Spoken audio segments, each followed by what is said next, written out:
Eder. Mech. Pallister.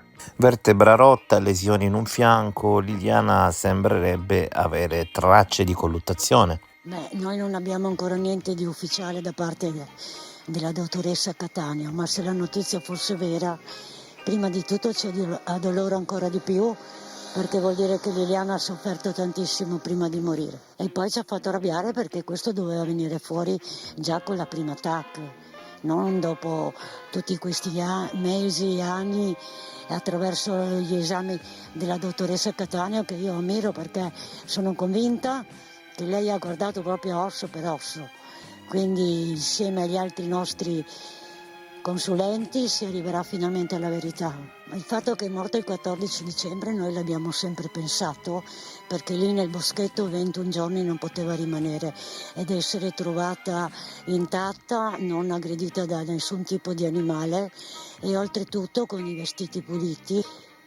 Ci abbiamo messo tanto, però ci siamo arrivati, insomma i nostri consulenti ci stanno arrivando e probabilmente arriveranno anche altre notizie. La cosa che ci fa arrabbiare di più è il fatto che non siamo stati ascoltati all'inizio, siamo stati derisi, siamo stati insultati, quando noi, conoscendo Liliana, sapevamo che questo suicidio non poteva essere fatto da lei, ma è stata confezionata. Sarebbe fondamentale sapere dove è stata nei 21 giorni in cui di lei si sono perse le tracce. Saperlo, avremmo già risolto il caso. Nei giorni della scomparsa di Liliana e in particolare dopo quando il figlio si impantana con l'auto e chiama il padre a soccorrerlo, Sebastiano viene distratto dai suoi rapporti con una persona che si occupa di polline, api e miele. Volendo prenderla in considerazione, alle ore 19 di quel 30 dicembre con Liliana ancora scomparsa, Visintin ha ricevuto una telefonata da questo parente che abita nell'Isontino alle 19, la durata è durata 6 minuti. Sebastiano, allora, è vero che hai questo caro amico di nome Dario, tra l'altro al povero Dario tempo fa avevano incendiato parte della sua attività. È vero questo. E io posso anche dire il nome, che comunque lavorava con me come fotoreporter, mi sostituiva quando io e Liliana andavamo da qualche parte, e comunque lui vive a San Martino del Carso e ha un coso di apicoltura e ogni tanto devo avere ancora qualche vaso di miele che ci regalava, tutto qua. Comunque lui è estraneo assolutamente a tutto questo. La stranezza è che quando Pier Giorgio resta impantanato e chiama te, a Dario a circa 2 chilometri da lui, e tu quella sera comunichi proprio con Dario. Come mai? Ma io non l'ho chiamato quella sera lì. Peccato che dall'analisi delle celle risulta che tu invece hai comunicato con quella persona proprio quella sera. A che ora? Verso le 19, cioè guarda caso, prima che Pier Giorgio restasse proprio in quella zona impantanato. Ah, può essere, può essere. Vedi che spingendo un po' le cose te le ricordi subito facilmente? Perché, non lo so, noi ci sentivamo spesso, perciò non avremmo parlato, non lo so, perché ogni tanto passavo anche a trovarli, insomma, no? Anche adesso, ultimamente, sono passato. Forse quel giorno avevi voglia di un po' di miele e lo hai chiamato? Non te lo so dire esattamente. Comunque è un grande amico. Io non posso dire se parente o amico, è uguale per me, nel senso che lui stesso ha dichiarato a suo tempo, c'è una sua dichiarazione pubblica, che aveva questa conoscenza in zona Isontino, appunto, per cui non posso dire se è parente o amico, e probabilmente avrò interpretato male io il detto di Sebastiano, perché risale comunque a diverso tempo fa la sua dichiarazione. Quello che conta è la telefonata. Il giorno 30 alle ore 19 lui riceve questa telefonata. Subito dopo comincia a cercare una corda. Era stata una telefonata lunga quanto? Sì, 6 minuti insomma. Poi comincia a cercare una corda da parte di Salvatore e non la trova e comunque si mette in viaggio perché la seconda telefonata Queste sono le tabelle telefoniche che lo dicono, io non parlo a vanvera, Scusi, ma basta chiama qualcuno controllare i per tabulati. l'aiuto al... Il figlio che chiama il padre così distante, il padre che cerca una corda Arturo così distante, è una situazione molto strana. È abbastanza incomprensibile, infatti, come dato. Come hai parlato 10 minuti fa o poco tempo fa con un conoscente che abita in quella zona, dopodiché per andare ad aiutare il figlio a venire fuori da una buca con la macchina, vieni a cercare una corda o a Trieste o dov'è, indifferente, e ce l'hai lì sotto mano perché hai parlato 10 minuti prima con questo, dico io. La logica dove va? Cioè, ci sono troppe cose fuori logica in questo fatto generale. La logica è una materia in base alla quale avvengono gli avvenimenti e bisogna corrergli dietro. Se una cosa come il fatto di Liliana depositata là per 20 giorni è super illogico perché diventava divorata da qualcuno, il dirlo diventa un discorso da... Non pronuncio nessuna frase perché mi vengono parolacce. Allora, Silvia, che ti disse Sebastiano in merito ai suoi spostamenti nella mattina della scomparsa di Liliana? No, lui mi disse di aver fatto colazione con Liliana e di essere uscito verso le 8. È andato a fare il suo giro di coltelli e poi alle 10, 10 e mezza è tornato a casa a prendere la bici, è andato in città con la sua bici e è rientrato all'una, all'una e mezza per pranzo. E quindi, come ben sappiamo, ti dice di essere rientrato a casa a metà mattina, poco dopo le 10. Ma lo dice anche alla bergatrice, lo stesso orario lo dice alla bergatrice. E c'è un'altra cosa, lui 2 giorni dopo la scomparsa di Liliana a casa mia dice sta tutto nei cellulari di Liliana, quindi lui li aveva a casa e li aveva già controllati. Perché dirlo a me 3 giorni dopo? Come dire a me, per esempio, le telecamere della scuola di polizia, 5 telecamere. Quando io gli chiedo, hai parlato con tuo figlio, cosa ha detto? Mi ha fatto questo gesto e mi ha detto lascialo perdere, beve e fuma. Quando io gli chiedo, hai parlato del magazzino? Sì, tutto sotto controllo. Queste sono state le sue parole. Gabriella, pur avendo la fortuna di abitare a pochi passi da una star come Sebastiano, con lui ultimamente non hai parlato molto spesso. Guardi, intanto io con Sebastiano praticamente non parlo dal giorno del funerale, in quanto ha voluto davanti alle TV apparire offeso, perché secondo lui non gli avevamo detto questo, del fatto che Lilli quel pomeriggio avrebbe dovuto incontrarsi con Claudio.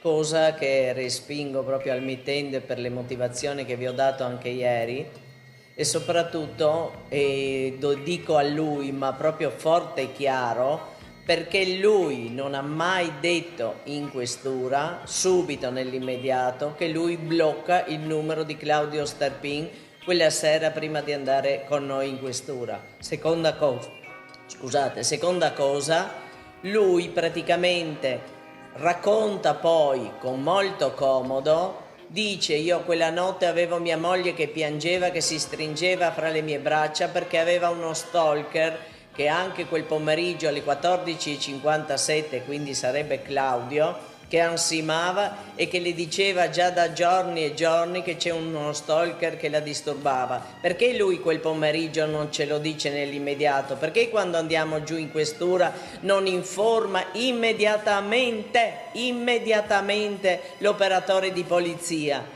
Sicuramente le indagini avrebbero preso da subito un'altra piega. Perché non lo ha fatto? Non mi dire che si è scordato e che era sotto shock, perché non gli crediamo nessuno. Sebastiano, tra tutte le parole che dice, una parte sicuramente è vera e una parte sono balle spaziali, perché lui gira, fa il caos, ha creato il caos voluto, raccontando e dicendo, guardi, proprio stamattina mi sono capitati i documenti, il quale proprio dice e fa capire nelle varie siti, nelle varie dichiarazioni che fa, che praticamente lui dice sempre che da subito, parliamo anche al 15 da una dichiarazione dell'operatore di PG, dice mia moglie se n'è andata. Al 21 dicembre al pescivendolo racconta, dice mia moglie se n'è andata da una settimana, che infatti la socia del pescivendolo dice ma non era scomparsa. Quindi perché lui dice al 15 mia moglie è uscita con la borsetta, racconta al poliziotto, perché dice uscita con la borsetta, con il portafoglio e la carta bancomat. Quindi perché dopo invece dice abbiamo trovato tutta la roba nella borsetta?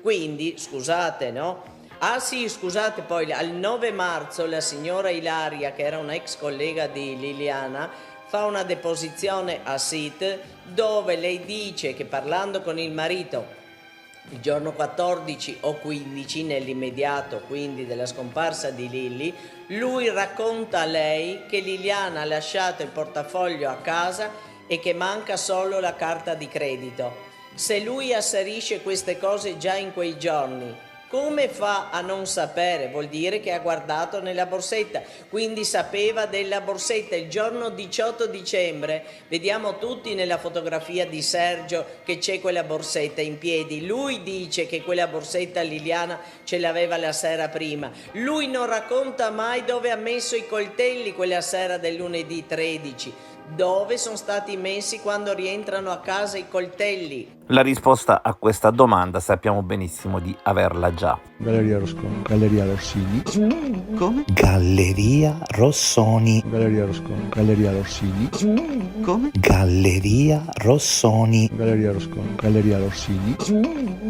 Come mai nessuno gli chiede questo? Come mai nessuno ha pensato di fare un confronto fra tutte queste persone coinvolte con sta maledetta borsetta? Questo mi chiedo.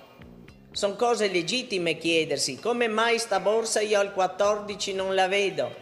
Il 18 viene fotografata da Sergio nell'armadio dove si vede lui allo specchio che guarda la borsetta. Se lui sapeva che quella era la borsetta del giorno 13, perché non anche questo magari non sapeva cosa c'era dentro, ma perché non lo dice direttamente agli inquirenti? Poi lo dice più volte, sia alla Ilaria sia agli inquirenti, che lei se n'è andata via con il portafoglio, una volta sì e una volta senza portafoglio. Una volta con il bancomat e una volta rimane a casa la carta di credito. Mettiamoci d'accordo. Perché gli inquirenti non gli chiedono, senta, metta a posto con la sua testa e si decide, è andata con il portafoglio, è andata senza portafoglio, è andata col bancomat? E poi le dirò di più, perché nella borsetta non troviamo tutto questo se lui asserisce che lei è uscita con il portafoglio e il bancomat? Non troviamo nulla, perché quella borsetta, come già detto milioni di volte, ormai sono diventati milioni, è una borsetta costruita e certamente da una mano maschile, perché nessuna donna avrebbe fatto una borsetta così assurda. E ripeto, Lilli non avrebbe mai non sarebbe mai stata mancante di un borsellino con le caramelle dentro la sua borsetta, che poi quella che è stata ritrovata a casa c'è il borsellino con le caramelle, perché era una cosa sua. Perché si dice che le chiavi sono quelle di riserva quando a SIT gli chiedono ma guardi abbiamo trovato queste chiavi con il cordino? Lui dice sono quelle di riserva, non sono le originali. Ma perché non spiega quali sono le originali? Cosa si intende originali? Una che ha il cornetto, non so, il pupazzetto.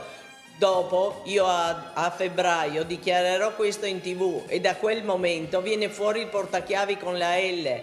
Ma perché già a gennaio, quando gli inquirenti gli chiedono queste sono le chiavi, sì, sono quelle con il cordino, sono appunto quelle di riserva. Come fra l'altro lui dice io non ho toccato mai nulla nelle cose di mia moglie, sono sacre. E un dato momento però sapeva che le chiavi si trovano nella bacheca in corridoio. Per quanto mi riguarda, visto che non sapeva neanche dove c'erano le forchette, io ci avrei pensato di dire che lui sapeva dove fossero le chiavi e soprattutto che quelle col cordino sono di riserva. Io ci penserei, ci penso, mi lasciano perplessa. Sono cose, suggestioni.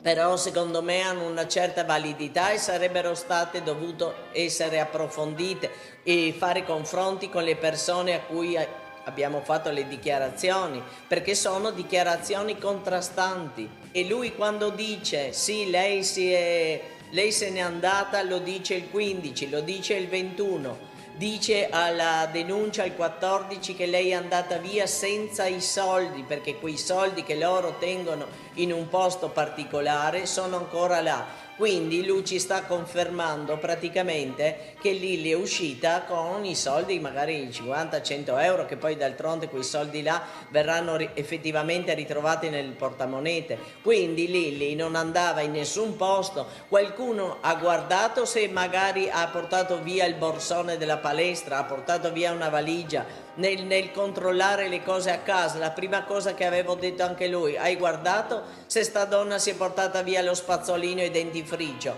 Una donna, non mi dire che va via senza spazzolino e un pettine, non ci credo, manco morta. A parte che nessuno ha guardato. Sebastiano, quando gliel'ho detto, come il solito non ha risposto. Quando io la sera del 14 gli chiedo: ma sti maledetti coltelli che tu hai messo nella borsa lunedì sera, dove sono? Lui non risponde come sempre e l'unica cosa mi chiede: e tu come lo sai? Galleria Rossini. Anche questa risposta a me non è andata giù, lo dico francamente. Sebastiano la mattina della scomparsa di Liliana sembra quantomeno ubiquo. Sebastiano alle 9:13 è dentro il magazzino, dove sembra che i consumi all'inizio, visto che è stata fatta una perizia di parte, sembra che ci sia qualche piccolo consumo, ma mai sufficiente per fare dei coltelli. Dopodiché, verso l'ultima ora di quella che lui descrive, sembra che addirittura ci sia solo la luce accesa, quindi consumi bassissimi.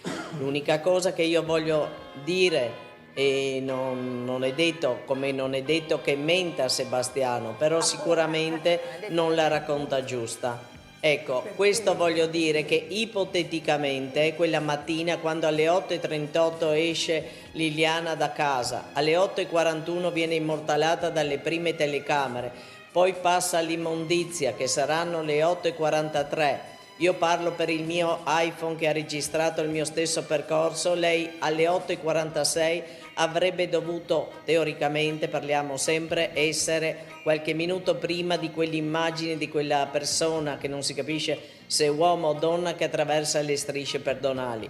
Comunque ci sono due momenti delle celle telefoniche che alle 8:24 il signor Sebastiano aggancia il suo telefono con la zona di casa, e seconda cosa, alle 9:03 il signor Sebastiano aggancia il telefono in una via che si chiama via Carducci, che sta a piedi 3 minuti dal negozio della Wind. Dopodiché farà quel percorso per andare al magazzino. Ecco, ipoteticamente lui potrebbe incrociare o in qualche modo avere a che fare con Lilli. L'unica cosa che mi ha colpito è che lui dice che ha dormito quella notte tranquillamente con la mattina colazione. Ma come hanno potuto dormire tranquilli tutti quanti quando lui dice che la notte Lilli piangeva come un vitello e che la mattina appunto c'era sta storia in piedi dello stalker?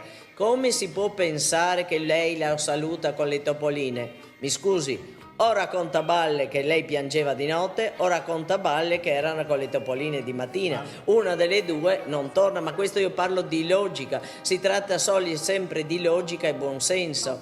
Lui dice: io sono andato a fare il giro, le telecamere inquadrano lei, me, ecco, Sebastiano mai, perché dice di aver preso, giustamente come sarebbe logico, la strada per andare sul Carso dove c'era la prima pescheria.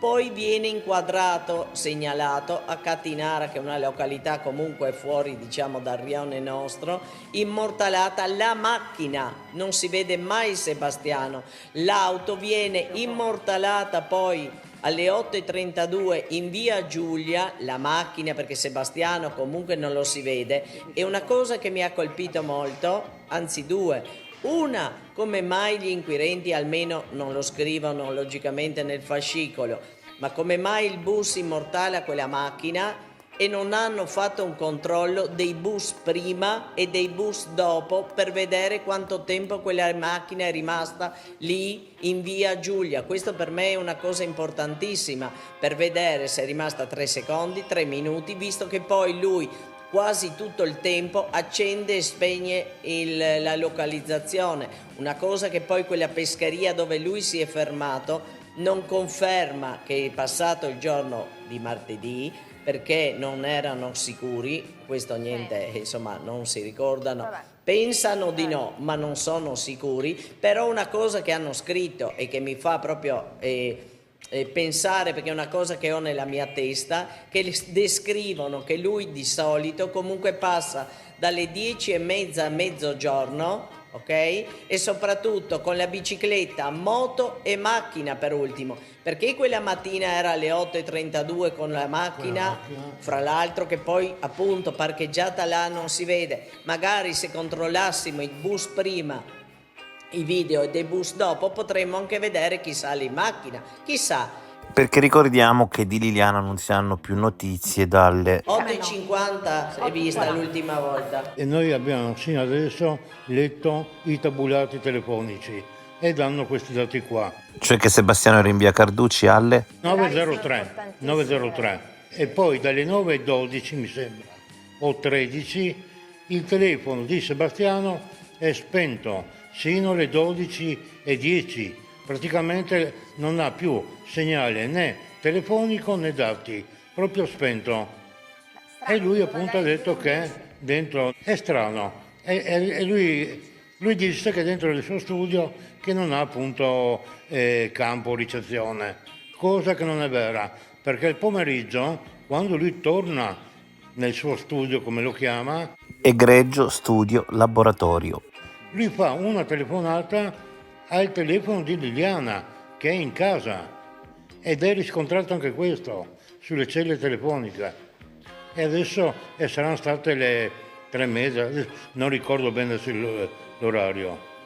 Cioè ci sono queste anomalie che devono essere riscontrate e controllate. Allora io mi chiedo proprio, innanzitutto, dopo lui ha fatto ha proprio dichiarato: ho l'alibi perfetto, non si sapeva ancora niente che fine avesse fatto mia sorella, e lui invece aveva questo alibi perfetto che, come ho già dichiarato, tramite altre persone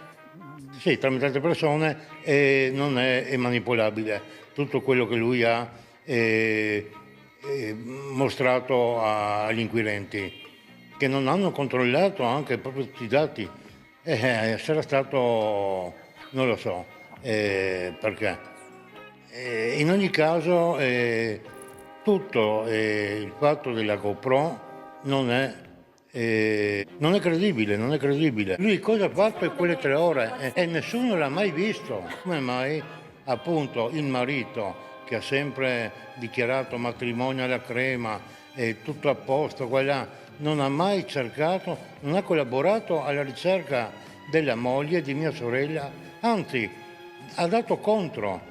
Ha inventato delle storie che non sono state riscontrate. Gli inquirenti dovevano ascoltarci, loro hanno chiamato persone a campione, non hanno sentito tutte le persone che ruotavano intorno a Lilli. E poi per ultimo volevo sottolineare che è Sebastiano che induce a pensare male di lui. E l'ultima cosa, il GIP a giugno 2023, nei 25 punti che lui indica da chiarire, tra cui GoPro, parte roba informatica, l'ASCOM per trovare le celle esatte, eccetera, purtroppo molti punti portano su Sebastiano. Quindi non è solo noi che pensiamo che qualcosa non torna. Ecco, questo volevo chiarire, che non siamo solo noi che ce l'abbiamo con Sebastiano. 25 punti, una buona parte, e sulle indagini per chiarire meglio la situazione. Non siamo indagati nessuno, l'unica cosa che si potevano fare subito o indagare le persone tipo Claudio e il marito, perché scusi, vi presento in questura, io, mamma, te, tu, amante, marito e lei. La prima cosa che si fa solitamente, indagano addirittura il marito. Quindi perché su di Lilli abbiamo l'amante che si presenta al 15 la mattina, il marito che sembra, da come risulta a SID, faccia quasi un allontanamento volontario, e dopodiché nessuno va avanti, ma tutti aspettano la perizia medico-legale? Perché? Si poteva già fare qualche cosa prima. Sì, diciamo che le indagini non hanno del tutto convinto. Purtroppo sono nate male, è stata sfigata anche in questo Lilly. È stata sfigata anche nella morte, purtroppo. Ehi, non dimenticare di iscriverti a questo canale.